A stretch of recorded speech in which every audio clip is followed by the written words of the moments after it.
기도, 경외와 친밀함의 경험. 팀 켈러 목사의 기도론 핵심 설교. 기도에 대한 잘못된 이해. 많은 사람들이 기도를 일종의 영적 자동 판매기처럼 생각합니다. 동전을 넣고 버튼을 누르면 원하는 음료수가 나오듯이 기도의 말을 올리면 하나님께서 우리가 원하는 것을 주실 것이라고 기대합니다. 그러나 팀 켈러 목사는 이러한 접근이 기도의 본질을 완전히 왜곡하고 있다고 지적합니다. 켈러는 현대 기독교인들이 기도를 하나님을 이용하는 수단으로 전락시키는 경향이 있다고 경고합니다. 우리는 하나님께 우리의 필요를 아뢰는 것에는 익숙하지만 정작 하나님 자신을 갈망하고 그분의 임재 안에서 변화되는 경험에는 낯설어합니다. 이것은 마치 왕의 딸과 결혼한 사람이 왕의 재산에만 관심을 갖고 신부에게는 무관심한 것과 같습니다. 진정한 기도는 단순히 우리의 필요를 채우기 위한 도구가 아닙니다. 기도는 우리를 창조하시고 구원하시고 날마다 돌보시는 하나님과의 살아있는 만남입니다. 켈러는 우리가 기도를 통해 두 가지 차원을 동시에 경험해야 한다고 강조합니다. 바로 경외와 친밀함입니다. 일부 경외. 하나님의 초월성을 경험하기. 하나님의 거룩하심 앞에 서다. 켈러는 이사야 6장의 경험을 통해 경외의 의미를 설명합니다. 선지자 이사야가 성전에서 하나님의 환상을 보았을 때 그는 화로다 나여 망하게 되었도다라고 외쳤습니다. 이것은 하나님의 절대적 거룩하심과 인간의 절대적 죄성 사이의 무한한 간격을 깨닫는 순간이었습니다. 현대 문화는 우리에게 하나님을 친구처럼 편안하게 대하라고 가르칩니다. 물론 이것은 부분적으로 진리입니다. 그러나 켈러는 우리가 먼저 하나님의 초월성과 거룩하심을 이해하지 않으면 진정한 친밀함도 불가능하다고 말합니다. 하나님은 우리의 편의를 위해 존재하시는 분이 아니라 온 우주를 창조하시고 다스리시는 영광의 왕이십니다. 거룩하다, 거룩하다, 거룩하다, 만군의 여호와여라는 스랍들의 찬양은 하나님의 삼중적 거룩하심을 선포합니다. 켈러는 이것이 단순히 도덕적 완전함만을 의미하는 것이 아니라 하나님이 완전히 다른 분이시라는 것을 의미한다고 설명합니다. 그분은 우리의 범주로 이해될 수 없고 우리의 기준으로 판단될 수 없으며 우리의 필요에 종속될 수 없는 분이십니다. 주기도문 속의 경외. 주기도문은 하늘에 계신 우리 아버지로 시작합니다.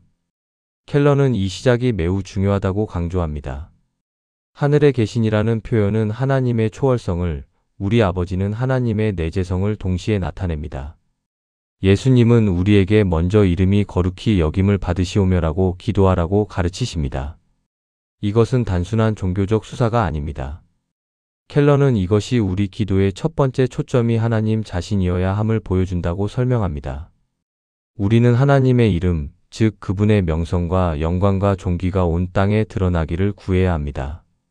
나라가 임하시오며 뜻이 하늘에서 이루어진 것 같이 땅에서도 이루어지이다라는 기도 역시 경외와 연결됩니다.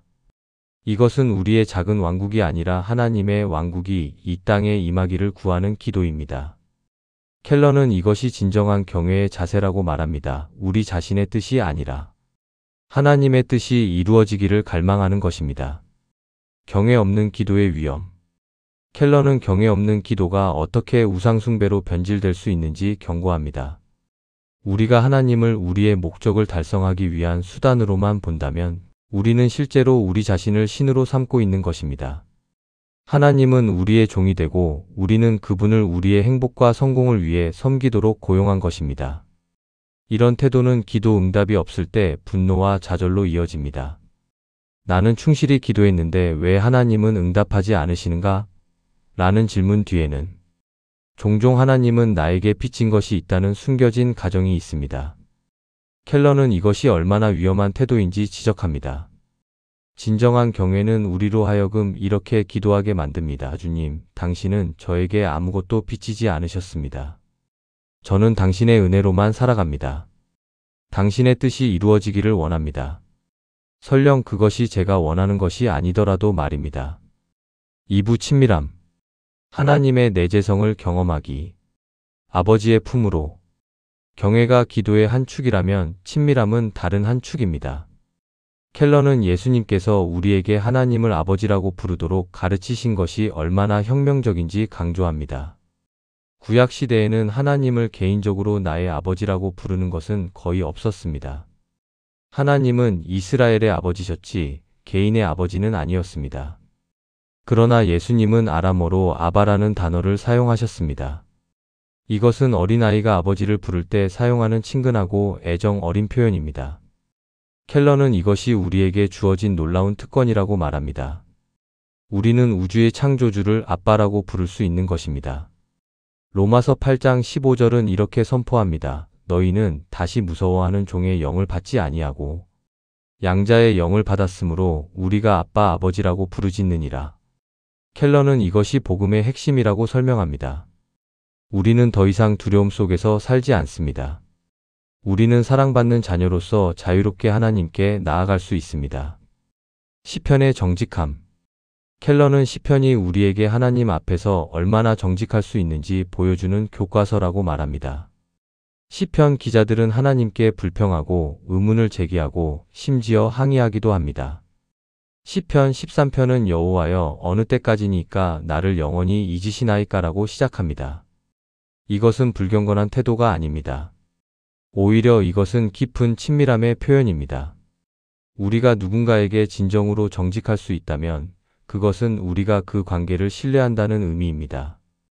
켈러는 하나님께서 우리의 가식적인 경건보다 정직한 고민을 더 기뻐하신다고 강조합니다. 시편 기자들은 하나님을 단순히 멀리 계신 판사로만 보지 않았습니다. 그들은 하나님을 자신들의 가장 깊은 갈망과 두려움을 나눌 수 있는 분으로 보았습니다. 시편 42편의 내 영혼이 하나님 곧 살아계시는 하나님을 갈망하나니라는 고백은 단순한 종교적 의무감이 아니라 연인이 사랑하는 이를 그리워하는 것과 같은 깊은 갈망을 보여줍니다. 바울의 기도 친밀한 중보. 켈러는 바울의 기도들이 어떻게 깊은 친밀함을 보여주는지 분석합니다. 에베소서 3장에서 바울은 성도들을 위해 무릎을 꿇고 기도합니다. 그는 그들이 그리스도의 사랑의 너비와 길이와 높이와 깊이가 어떠함을 깨달아 알기를 구합니다. 이것은 단순히 지적인 이해를 구하는 것이 아닙니다. 켈러는 바울이 성도들이 그리스도와의 깊은 사랑의 관계 속으로 들어가기를 원했다고 설명합니다. 하나님의 모든 충만하신 것으로 너희에게 충만하게 하시기를 구하노라는 표현은 하나님 자신이 우리의 삶을 완전히 채우시기를 바라는 기도입니다. 바울은 또한 빌립보서 1장에서 성도들의 사랑이 지식과 모든 총명으로 점점 더 풍성하여지기를 기도합니다. 켈러는 이것이 단순히 더 많이 아는 것이 아니라 사랑 안에서 자라는 것을 의미한다고 강조합니다. 진정한 친밀함은 지식과 사랑이 함께 자라나는 것입니다. 친밀함 없는 기도의 위험. 켈러는 경외만 있고 친밀함이 없는 기도도 문제가 있다고 지적합니다. 이런 기도는 율법주의로 이어질 수 있습니다. 우리는 하나님을 두려워하지만 사랑하지는 않습니다. 우리는 의무감으로 기도하지만 기쁨으로 기도하지 않습니다. 이런 태도는 외식하는 바리새인들의 기도와 같습니다. 그들은 형식적으로는 완벽했지만 마음은 하나님에게서 멀리 떨어져 있었습니다. 예수님은 이런 기도를 가장 강하게 비판하셨습니다. 진정한 친밀함은 우리로 하여금 이렇게 기도하게 만듭니다. 아버지, 저는 당신과 함께 있기를 원합니다. 당신의 임재가 제가 구하는 모든 것입니다. 당신 없이는 어떤 축복도 의미가 없습니다. 3부 경외와 친밀함의 균형. 십자가에서 만나는 두 차원. 켈러는 경외와 친밀함이 십자가에서 완벽하게 만난다고 설명합니다. 십자가는 우리에게 하나님의 거룩하심이 얼마나 절대적인지 보여줍니다.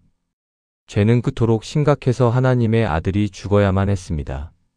동시에 십자가는 하나님의 사랑이 얼마나 깊은지 보여줍니다. 그분은 우리를 구원하기 위해 자신의 독생자를 내어주셨습니다. 십자가를 바라볼 때 우리는 경외와 친밀함을 동시에 경험합니다. 우리는 우리의 죄가 얼마나 끔찍한지 깨닫고 두려워합니다. 동시에 우리는 우리를 향한 하나님의 사랑이 얼마나 놀라운지 깨닫고 감격합니다. 켈러는 이것이 기도의 출발점이 되어야 한다고 강조합니다. 우리는 십자가 앞에서 기도합니다. 거기서 우리는 하나님이 누구신지, 우리가 누구인지, 그리고 우리가 어떤 관계로 초대받았는지 발견합니다. 주기도문의 완벽한 균형. 켈러는 주기도문이 어떻게 경외와 친밀함의 완벽한 균형을 보여주는지 자세히 분석합니다. 기도는 하늘에 계신 우리 아버지로 시작하여 즉시 두 차원을 제시합니다. 그리고 첫 세 가지 청원은 하나님 중심적입니다. 하나님의 이름, 하나님의 나라, 하나님의 뜻. 이것은 경외의 차원입니다. 그러나 다음 세 가지 청원은 우리의 필요에 관한 것입니다. 일용할 양식, 죄사함, 시험으로부터의 보호. 켈러는 하나님께서 우리의 일상적인 필요에 관심을 가지신다는 것이 얼마나 놀라운지 강조합니다. 우주의 왕이 우리의 매일 먹을 빵에 대해 신경 쓰십니다.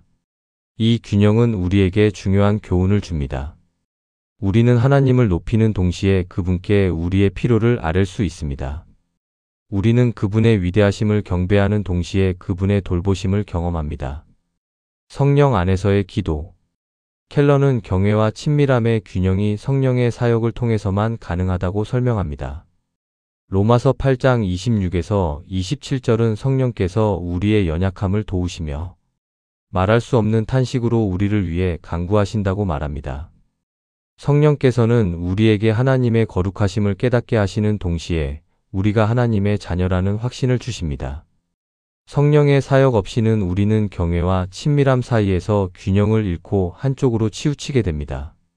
켈러는 성령 안에서 기도할 때 우리는 예수님께서 기도하셨던 것처럼 기도할 수 있다고 말합니다.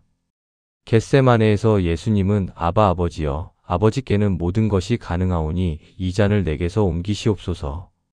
그러나 나의 원대로 마시옵고 아버지의 원대로 하옵소서라고 기도하셨습니다. 이것은 완벽한 친밀함 아바 아버지과 완벽한 순종 아버지의 원대로의 균형입니다. 사부 실천적 적용 기도 삶의 변화. 기도를 재구성하기. 켈러는 우리의 기도 생활을 재구성할 필요가 있다고 제안합니다. 많은 기독교인들의 기도 목록은 대부분 청원으로 가득 차 있습니다. 이것을 주세요. 저것을 해주세요. 이 문제를 해결해 주세요. 이것 자체가 잘못된 것은 아니지만 균형이 잡혀 있지 않습니다. 켈러는 기도를 네 가지 요소로 구성할 것을 제안합니다. 경배. 하나님이 누구신지에 대해 찬양하기. 고백. 우리의 죄와 연약함을 인정하기. 감사. 하나님께서 행하신 일들에 대해 감사하기. 간구. 우리의 필요와 다른 사람들의 필요를 아뢰기. 이 순서는 중요합니다. 우리는 먼저 하나님이 누구신지 묵상하고 경외, 그 빛 가운데서 우리 자신을 보고 고백, 그분의 은혜를 기억하며 감사, 그런 다음 우리의 필요를 아뢰입니다. 간구와 친밀함. 말씀과 기도의 결합. 켈러는 기도가 성경 말씀과 분리될 수 없다고 강조합니다. 시편은 우리에게 기도의 언어를 가르쳐 줍니다. 복음서는 우리에게 예수님의 기도를 보여줍니다. 서신서는 우리를 위한 사도들의 기도를 담고 있습니다. 켈러는 말씀으로 기도하기를 실천할 것을 권합니다. 예를 들어 에베소서 3장 14에서 21절을 읽으면서 바울이 에베소 교인들을 위해 기도한 것을 우리 자신과 우리가 사랑하는 사람들을 위해 기도할 수 있습니다. 이렇게 할 때 우리의 기도는 성경적 우선순위에 맞춰지고 더 풍성해집니다. 규칙적인 기도 시간. 켈러는 규칙적인 기도 시간의 중요성을 강조합니다. 현대 사회는 바쁘고 산만합니다. 의도적으로 시간을 정하지 않으면 기도는 항상 뒤로 밀려날 것입니다. 그러나 켈러는 이것이 율법주의가 되어서는 안 된다고 경고합니다. 기도 시간은 의무가 아니라 특권입니다. 우리는 사랑하는 사람과 시간을 보내기 위해 일정을 정합니다. 마찬가지로 우리는 하나님과 시간을 보내기 위해 일정을 정합니다. 다윗은 시편 63편에서 새벽에 주를 찾나이다라고 고백했습니다. 다니엘은 하루에 3번 기도했습니다. 예수님은 종종 새벽에 혼자 기도하셨습니다. 이들은 하나님과의 만남을 우선순위로 삼았습니다. 공동체 안에서의 기도. 켈러는 개인 기도만큼이나 공동체적 기도가 중요하다고 강조합니다. 사도행전에서 초대교회는 기도에 힘쓰며 함께 모였습니다. 예수님은 두세 사람이 내 이름으로 모인 곳에는 나도 그들 중에 있느니라고 약속하셨습니다. 공동체 안에서 기도할 때 우리는 우리 혼자가 아님을 기억합니다. 우리는 그리스도의 몸의 일부입니다. 다른 사람들의 기도는 우리의 믿음을 강화시키고 우리의 시야를 넓혀줍니다. 또한 공동체적 기도는 우리를 겸손하게 만듭니다. 우리는 다른 사람들의 필요를 위해 기도하면서 세상이 우리를 중심으로 돌아가지 않는다는 것을 배웁니다. 우리는 서로를 위해 중보하는 제사장입니다. 기도는 하나님 자신을 갈망하는 것. 켈러는 기도의 궁극적 목적이 무엇인지 물으며 설교를 마무리합니다. 기도의 목적은 우리가 원하는 것을 얻는 것일까요? 아니면 더 깊은 무언가일까요? 시편 27편 4절에서 다윗은 이렇게 고백합니다. 내가 여호와께 바라는 한 가지 일 그것을 구하리니 곧 내가 내 평생에 여호와의 집에 살면서 여호와의 아름다움을 바라보며 그의 성전에서 사모하는 그것이라. 켈러는 이것이 기도의 핵심이라고 말합니다. 우리는 하나님의 아름다움을 바라보기 위해 기도합니다. 우리는 그분의 임재 안에 거하기 위해 기도합니다. 우리는 그분을 더 알고 더 사랑하고 더 닮아가기 위해 기도합니다. 물론 하나님은 우리의 필요에 관심을 가지십니다. 그분은 우리의 기도에 응답하십니다. 그러나 가장 큰 응답은 하나님 자신입니다. C.S. 루이스의 말처럼 하나님은 우리의 필요를 채워주시는 것 이상을 주십니다. 그분은 자신을 주십니다. 켈러는 경외와 친밀함이 하나로 수렴되는 지점이 바로 여기라고 설명합니다. 우리가 진정으로 하나님을 경외할 때 우리는 그분 외에 다른 것을 갈망하지 않습니다. 우리가 진정으로 하나님과 친밀할 때 우리는 그분의 위대하심에 더욱 사로잡힙니다. 기도는 단순히 하나님께 무언가를 요청하는 것이 아닙니다. 기도는 하나님의 아름다움에 사로잡히는 것입니다. 기도는 영원하신 하나님과의 살아있는 대화입니다. 기도는 우리가 창조된 목적, 즉 하나님을 알고 그분과 영원히 누리는 것을 이 땅에서 맛보는 것입니다. 마지막으로 켈러는 우리에게 도전합니다. 당신은 무엇을 위해 기도합니까? 당신은 하나님이 주실 수 있는 것을 원합니까? 아니면 하나님 자신을 원합니까? 이 질문에 대한 우리의 답이 우리의 기도 생활을 그리고 궁극적으로 우리의 삶 전체를 형성할 것입니다. 진정한 기도는 우리를 변화시킵니다. 우리가 하나님의 임재 안에 머물 때 우리는 그분을 닮아갑니다. 우리가 그분의 거룩하심 앞에 설 때 우리는 우리의 죄를 깨닫습니다. 우리가 그분의 사랑을 경험할 때 우리는 다른 사람들을 사랑하는 법을 배웁니다. 켈러의 메시지는 명확합니다. 기도로 돌아가십시오. 그러나 단순히 종교적 의무로서가 아니라 살아계신 하나님과의 만남으로서 기도하십시오. 경외와 친밀함을 모두 경험하는 기도를 회복하십시오. 그리할 때 당신은 기도가 단순히 해야 할 일이 아니라 당신이 갈망하는 것이 될 것입니다.